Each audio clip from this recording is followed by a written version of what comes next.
हाँ तो प्यारे बच्चों, गुड मॉर्निंग। आज 7 दिसंबर को आपको वर्कशीट नंबर 64 मिली है और आज का जो आपका टॉपिक है वो है रासायनिक सूत्र किस प्रकार बनाए जाते हैं। आइए इसे डिस्कस करते हैं। बड़े ध्यान से समझना आपने इसे, क्योंकि बहुत ही इम्पोर्टेंट टॉपिक है।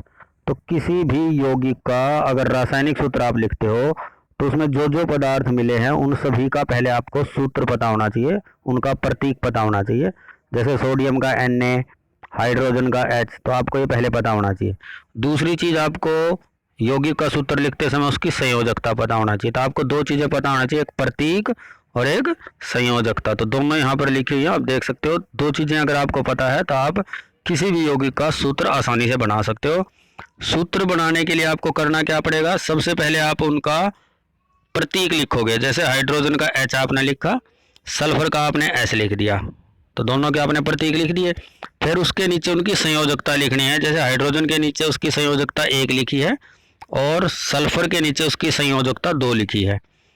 फिर उसको आपने क्रॉस कर देना है। क्रॉस का मतलब है जो 2 है वो हाइड्रोजन के नीचे आ जाएगा, जो 1 है वो सल्फर के नीचे आ जाएगा। तो आपका सूत्र बनेगा H2S। तो आप ये पहला एग्जाम्पल देख सकते हो। ऐसा ही एक और एग्जाम्पल लेता हूँ।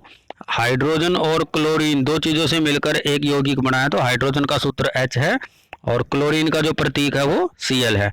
हाइड्रोजन की संयोजकता 1 होती है और क्लोरीन की भी 1 होती है।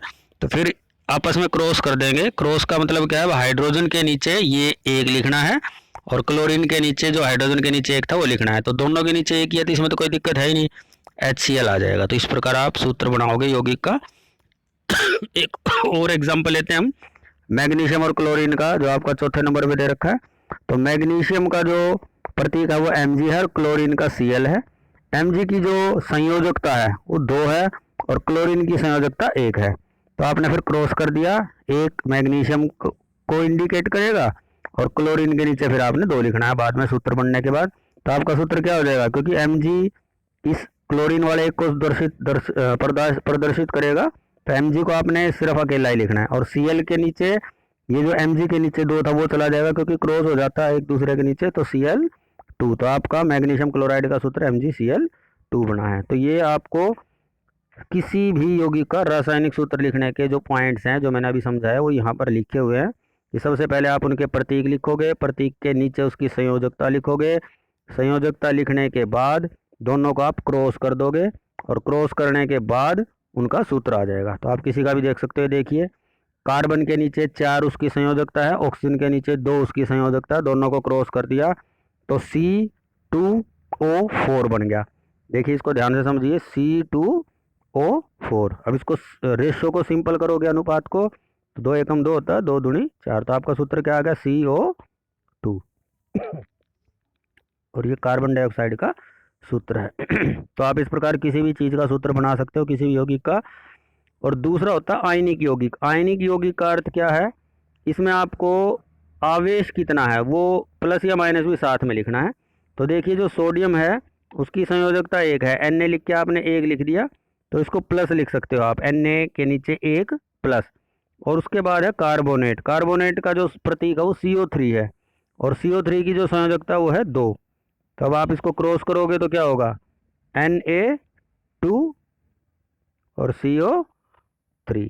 तो ये आपका सूत्र आ जाएगा। तो आप किसी भी यौगिक का सूत्र बना सकते हो। सिर्फ आपको 2 चीज़ें याद होनी चाहिए, उसमें जो जो पदार्थ उपस्थित है उनके प्रतीक और उनकी संयोजकता। जिसको 2 चीज़ें पता है वो किसी भी चीज़ का सूत्र बना सकता है, क्योंकि पहले वो प्रतीक लिखेगा, उसके नीचे उनकी संयोजकता लिखेगा, फिर उनको क्रॉस कर देगा। और रासायनिक सूत्र लिखने का एक और भी नियम है कि सबसे पहले, जैसे आपने आयन, आयन का मतलब जिस पर आवेश हो, आयन का प्रतीक लिखोगे, उसके नीचे उनकी संयोजकता लिखोगे। ठीक है, इसमें एक नियम है कि पहले आपको धातु लिखनी पड़ती है। जैसे एल्यूमिनियम धातु है, मैग्नीशियम धातु है। ठीक है, यहाँ पर आप देखोगे तो ये कब है, जब कोई यौगिक धातु और अधातु से मिलकर बना है, तो हमेशा पहले क्या लिखनी है आपने, धातु पहले लिखनी है, उसके बाद अधातु। और अगर बहुपरमाणु का आयन है, बहुपरमाणु का मतलब जिसमें 2 से अधिक तत्व मिले हों, जैसे यहाँ देखिए NH4, तो ये बहुपरमाणु का है। इसमें टोटल 5 हो गए परमाणु, 1 नाइट्रोजन का और 4 हाइड्रोजन के। किसमें, NH4 में टोटल 5 परमाणु हैं, 1 नाइट्रोजन का हो गया और 4 हाइड्रोजन के। तो टोटल कितने हो गए, 5 परमाणु है NH4 में, तो इसे हम बहुपरमाणु कहेंगे। तो बहुपरमाणु के केस में आपको क्या करना है, उसमें जो उनकी संयोजकता है वो ब्रैकेट के बाहर लिखनी है। जैसे यहाँ देखिए आप, तो आपको यहाँ दिख रहा है NH4 की 1 प्लस है, 1 प्लस। प्लस क्यों लिखा, क्योंकि ये आवेश है, चार्ज आ गया इसके ऊपर, आयन कहते हैं इसको। तो जो यौगिक आयन से मिलकर बना है उसमें आपको आवेश भी लिखना पड़ेगा। जैसे यहाँ Na में 1 के ऊपर प्लस जरूर लिखना आपने, और CO3 में 2 के ऊपर माइनस लिखना है, जो इसमें नहीं दिखा रखा, बाकी इन सब में दिखा रखा है। जैसे एल्यूमिनियम सल्फेट का दिखा रखा है, तो एल्यूमिनियम का 3 होती है संयोजकता, तो 3 प्लस, सल्फेट की 2 होती है, तो यहाँ 2 माइनस। अब क्रॉस करोगे तो क्रॉस करते क्या हो जाएगा, Al2। और SO4 क्योंकि बहुपरमाणु है, तो SO4 को आपने पहले ब्रैकेट में करना और उसके बाहर फिर 3 लिखोगे। तो ये आपका आज का टॉपिक है। अब आप आज के क्वेश्चन आंसर को देखिए, जो कि बड़े ही आसान से हैं, बड़े ध्यान से आपने इनको लिखना है। पहला जो क्वेश्चन आपका, एक रासायनिक सूत्र क्या प्रदर्शित करता है। देखिए इसके उत्तर के लिए आपको ये देखिए स्क्रीन पर, ये आपका पहला क्वेश्चन का आंसर है। एक रासायनिक सूत्र हमें उसमें उपस्थित तत्वों के साथ उन तत्वों के परमाणु और आयनों की संख्या भी बताता है। किसी यौगिक का रासायनिक सूत्र उसके संघटकों का प्रतीकात्मक निरूपण होता है। और सिंपल शब्दों में कहें तो रासायनिक सूत्र हमें उसमें कौन कौन से तत्व हैं और उसमें तत्वों का प्रतीक क्या है, ये पूरी जानकारी हमें देता है। इसके बाद आपका नेक्स्ट जो क्वेश्चन है वो देखिए, सेकंड क्वेश्चन, निम्न के रासायनिक सूत्र बताइए। कैल्शियम क्लोराइड का बताना है। तो देखिए पहले मैं आपको समझाता हूँ। कैल्शियम का आपको लिखना है पहले Ca, क्या है ये उसका प्रतीक। क्लोराइड का है Cl। कैल्शियम के नीचे आपने उसकी क्या लिखनी है, संयोजकता, तो आप लिखोगे 2 और प्लस, क्योंकि ये धातु है प्लस में आएगी। क्लोरीन की होती है 1 और वो माइनस। अब आपने इसको क्रॉस कर देना है। क्रॉस का मतलब Ca अकेला रह गया, अब Ca 1 हो गया, क्योंकि Ca के नीचे 1 की बारी आएगी, और Cl जो है उसके नीचे भी ये 2 चला जाएगा, तो Ca तो 1 हो गया और Cl2। तो आपका सूत्र क्या बन गया, CaCl2। आप इस प्रकार किसी भी चीज़ का सूत्र बना सकते हो। अगला ऐसे ही मैग्नीशियम कार्बोनेट का है, देखिए कैसे बनेगा।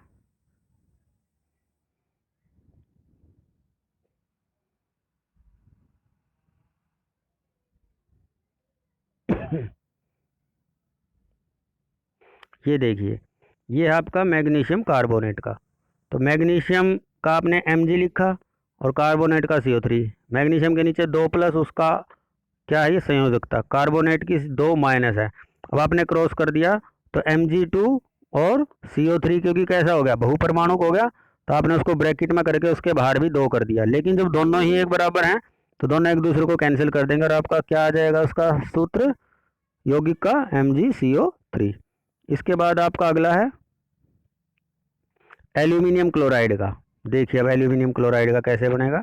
ये आपका एल्यूमिनियम क्लोराइड का है।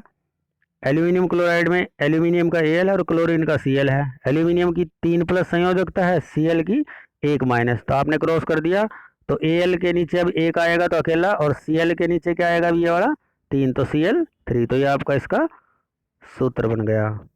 तो ये हो गया आपका एल्यूमिनियम क्लोराइड। इसी प्रकार आप चाहो तो जल भी एक उदाहरण के लिए ले सकते हो। जैसे मैंने जल का बता रखा है, तो आप इसे भी कर सकते हो। इसमें दे रखा है जल, भाई ये C वाला जो है ये जल का ही है। यहाँ पर ये देखिए छोटा सा जल, तो ये आपने ये भी करना है।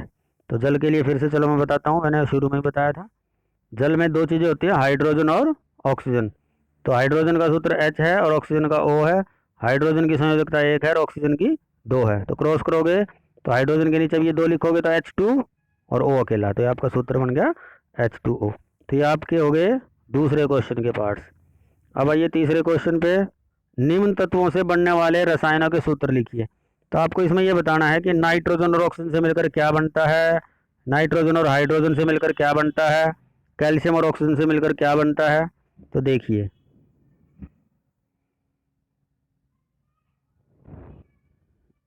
ये देखो बेटा, तो सबसे पहला था आपका नाइट्रोजन और हाइड्रोजन से मिलकर क्या बनता है, इन दोनों के मिलने से अमोनिया बनता है। एक N, एक अकेला नाइट्रोजन और हाइड्रोजन 3, तो ये नाइट्रोजन और हाइड्रोजन से मिलकर बना है अमोनिया।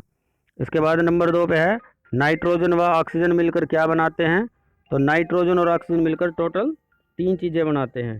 पहली जो चीज़ है वो है नाइट्रोजन मोनोऑक्साइड। दूसरी जो चीज़ है वो नाइट्रोजन मोनोऑक्साइड का सूत्र क्या हो गया? NO। नाइट्रोजन डाइऑक्साइड का NO2। तो 2 चीज़ें होगी नाइट्रोजन ऑक्सीजन से। तीसरी जो चीज़ आप बना सकते हो वो है नाइट्रोजन इससे और ऑक्सीजन से नाइट्रस ऑक्साइड। ये लाफिंग गैस है जिसको सूंघते ही आदमी हंसने लगता है। इसका सूत्र क्या है? N2O। और लास्ट आपका सी पोर्शन था, कैल्शियम और ऑक्सीजन से मिलकर कौन से यौगिक बना सकते हो? Calcium oxide, CaO। तो ये आपके 3rd क्वेश्चन हो गए। अब आपका लास्ट जो क्वेश्चन है उसमें सिर्फ आपको ये बताना है धनावेशित आयन बताइए। धनावेशित का मतलब जिस पर प्लस आवेश आता हो। तो नंबर 1 पे Na+, नंबर 2 पर NH4+, नंबर 3 पे Mg2+। यानी कि पहले नंबर पे आपका सोडियम है Na+, दूसरे नंबर पे आपका अमोनियम NH4+, और तीसरे नंबर पे आपका मैग्नीशियम Mg2+। तो ये आपका हो गया। और ऋणावेशित यानी कि जो माइनस वाला आवेश है जिन पर, उसे ऋणावेशित बोलते हैं। तो उसका सूत्र क्या है? Cl-। OH का मतलब हाइड्रोक्साइड भी माइनस है, और SO4 सल्फेट भी, इस पर 2 माइनस है। तो ये आपके हो गए धनावेशित और ऋणावेशित आयन। तो ये आपकी आज की वर्कशीट थी। आपने ध्यान से इसे 2 बार पढ़ के अच्छे से समझना है, क्योंकि ये बहुत ही इंपॉर्टेंट है। आपका कोई ना कोई इसमें से सूत्र बनाना परीक्षा में आ सकता है। तो कोई समस्या हो तो आप पूछ सकते हो। Thank you very much.